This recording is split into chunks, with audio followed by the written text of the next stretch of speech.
Bonjour à tous, je suis Samy Sefiane des auto-écoles.conduite. Donc bienvenue à vous, tous les élèves des auto-écoles.conduite. Donc on vous a envoyé un lien pour vous demander de vous connecter. Pourquoi on est là? On est là déjà par solidarité, pour vous demander et espérer que vous allez bien, que vous êtes en pleine forme et en pleine santé, et que vos proches aussi, puisqu'on est dans un moment un peu délicat et difficile avec ce virus. Donc comme vous le savez, vous êtes tous, et on est tous bloqués à la maison. Donc l'idée c'est quoi? C'est qu'on s'est dit, puisque nos agences sont fermées, puisqu'on ne peut pas donner de cours, et qu'on est un petit peu démunis par rapport à cette situation, on va essayer d'aider au moins ceux qui sont au code. Comment? En vous faisant des petites vidéos, en vous donnant des thèmes, des explications, des petites astuces pour vous améliorer et pour progresser dans l'apprentissage de votre code de la route. Alors vous savez, on fait chez Point Conduite, nous faisons pas mal de stages de code qui sont bien sûr payants, qui durent 2 jours. À la fin des 2 jours, on a fait 90% du programme et ça vous permet d'obtenir votre code dans les jours qui suivent à 95, 98, voire 100% de taux de réussite. Donc là, on ne va pas faire un code express entier parce que ce serait un petit peu long, mais on va essayer de se mobiliser pendant les 2 semaines qui vont arriver en vous faisant un certain nombre de vidéos, que ce soit moi, que ce soit les moniteurs. Tout le monde va essayer un petit peu de participer pour vous aider, pour ne pas vous laisser seul, pour qu'on soit solidaire dans cette période un petit peu difficile. Donc on a un challenge pour ça à vous proposer. Le challenge qu'on va vous proposer, c'est 14 jours pour avoir votre code. Puisqu'on va être bloqué à peu près 2 semaines, 14 jours, c'est bien, ça veut dire que vous, il va falloir que vous puissiez un peu travailler quand même de chez vous, et puis nous, on va faire le maximum pour essayer de vous aider. Ok? Alors j'espère que vous allez relever le challenge. En tout cas, nous, on est prêt à vous aider et on est prêt à se mettre au boulot, et ce, dès maintenant. Donc, par quoi on va commencer? On va commencer parce que j'ai eu un ou deux élèves par message qui m'ont parlé du code de la route et des difficultés qu'ils pouvaient rencontrer. Et ils m'ont souvent parlé d'un problème qui était plutôt récurrent, qui est le stationnement unilatéral alternant semi-mensuel. Bon, déjà, rien que le nom fait un petit peu peur, mais vous allez voir que c'est très simple. Donc, une petite vidéo très courte, on va prendre 3, 4, 5, 6 minutes pour vous expliquer comment répondre, quelle est son importance. Ok? Alors, on est parti. Avant de démarrer tout ça, on va faire quelques prérequis pour que vous puissiez comprendre l'objectif de tout ça. Donc, nos objectifs, bien sûr, c'est de comprendre le code de la route, pour que vous puissiez adopter le meilleur comportement possible. Comprendre le comportement qu'on doit adopter permet, 1, pour le code de trouver la bonne réponse, 2, pour la conduite ensuite, d'avoir déjà les bonnes perceptions et d'être capable d'avoir les bonnes attitudes au volant. Ok? Puisque là, on travaille le code, mais il ne faut pas oublier que ce que l'on travaille là, vous allez le retrouver ensuite en conduite. Alors, répondre à vos questions, à vos besoins, en fonction des thèmes qui sont abordés, vous donner les clés pour réussir votre examen du code de la route et comprendre les règles pour mieux les appliquer. Donc on va essayer d'apporter des explications et de comprendre pourquoi ces panneaux existent, pourquoi cette règle existe et quel est son objectif. Alors, donc vous avez compris que le stationnement unilatéral et alternant semi-mensuel fait partie, bien sûr, de l'arrêt et du stationnement, qui est un thème qu'on retrouve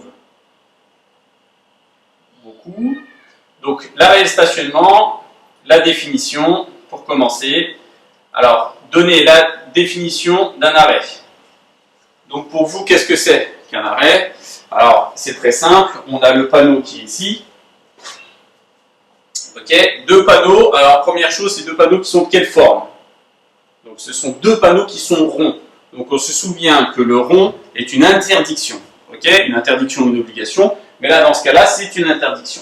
Donc là, on vous interdit de stationner, d'accord, avec un élément de barré. Et quand vous avez la croix, les 2 éléments de barré, ça veut dire que vous ne pouvez ni stationner, ni vous arrêter.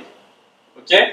Donc, un arrêt, la définition, ce qu'il faut retenir, c'est quoi? C'est que c'est l'immobilisation du véhicule momentanée, d'accord? Donc, on s'arrête juste un moment. On peut faire monter et descendre quelqu'un, on peut charger ses courses, on peut aller chercher son copain, sa copine, ses parents ou autre. Mais le conducteur doit toujours être au volant ou très proche. D'accord? Ça, il ne faut vraiment pas se tromper avec ça. Il faut être capable le cas échéant, de monter dans son véhicule et de dégager la voie. Ça, c'est très important. C'est différent, bien sûr, de l'arrêt en circulation quand on est à un feu ou à un stop, etc. Donc, à ne pas confondre dans nos questions de code. Donc, autre cas d'immobilisation du véhicule, c'est bien sûr le stationnement. Donc là, le stationnement, c'est autre chose. On laisse son véhicule, on descend, on le ferme. Et là, il faut un emplacement bien particulier pour pouvoir réussir à stationner. Donc, pour ce stationnement, dans l'arrêt de stationnement, on a une signalisation générale. Donc, deux types de signalisation, toujours, qui nous permettent de lire et de savoir. Une signalisation qui est verticale, donc ça veut dire qui est sur pied, donc du sol vers le haut, donc les panneaux, les bornes, les feux, etc., etc. Toutes les signalisations qui sont fixées au sol et qui sont en hauteur. Et puis on a une deuxième signalisation qui vient s'ajouter en complément ou parfois qui peut être seule, qui est une signalisation horizontale. Donc horizontale, comme son nom l'indique, on voit à l'horizon, c'est un marquage qui est au sol. Donc tout ce qui est au sol, c'est-à-dire en général, et tout souvent, les lignes de marquage. Alors, en voilà l'illustration.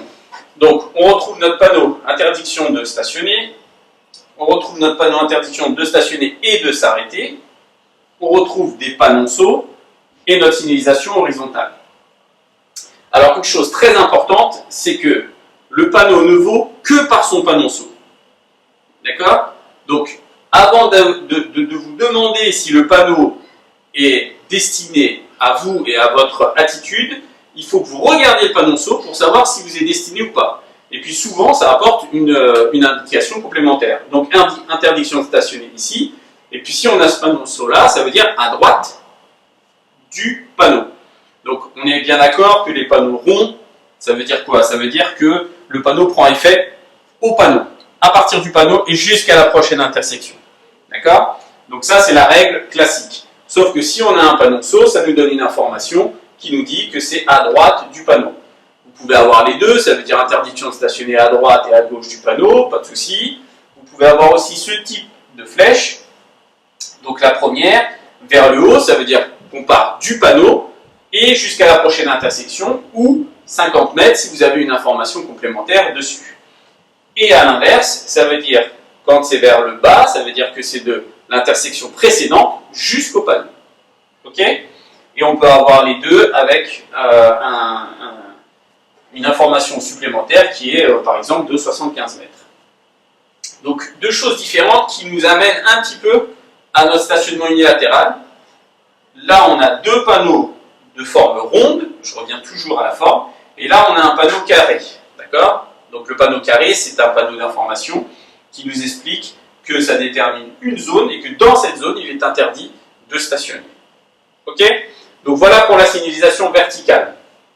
Ensuite, pour la signalisation horizontale, on va retrouver deux éléments qui sont un petit peu les mêmes que sur la route pour savoir si on a le droit de dépasser ou pas. On a toujours le même code pour que ce soit cohérent. C'est-à-dire que quand on a une ligne discontinue, ça veut dire qu'on va pouvoir faire un arrêt, mais qu'on ne va pas pouvoir forcément stationner.